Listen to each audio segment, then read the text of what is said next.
هو انت ازيك يا شيكا، عامل ايه؟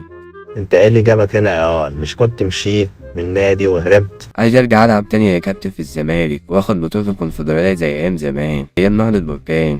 ها لا وانت السادي عايز ترجع لما لقيت نفسك منحس الفرقة التانية وما بتلعبش. سبحان الله، اللي بيهرب من الزمالك دايما ربنا مش بيوفقه. خلاص يا كابتن، احنا كنا عايزين ننسى اللي فات ونفتح صفحة جديدة. لا احنا مش عايزين حد معانا في الفرقة، الواحد مننا بقى شريين، وبعدين احنا عندنا سوبر مانسي دلوقتي بقى خد مكانك. اقول لك على حاجة، روح العب في نادي تاني مع السيد جبنة والواد مانجا وحسن قطة. يا شيكا، انا مشيت من الزمالك عشان المستشار كان مستقصدني، مش كان سايبني في حالي وما كنتش باخد مرتبي، وانت اكتر واحد عارف. حتى لو مستشار كان خلاك كل يوم تفتح النادي بدري وتسيق النادي من أوله لآخره وتلم الشرابات والقوة من النادي، مش كنت تمشي بالطريقة دي وبعدها ترجع تقول أنا أهلاوي ومن أهل أهلاوية ولا عملت اعتبار للزمالك؟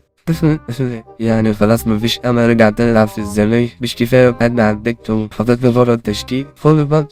عشان عارف إنك منحس الفرقة وجايب له الضحك، وزي ما قلت لك اللي بيمشي من الزمالك ربنا مش موفقه وبينحس الفرقة التانية. روح بقى اللي يلعب مع الفرقة التانية مع الواد جبنة والواد مانجا والواد قطة.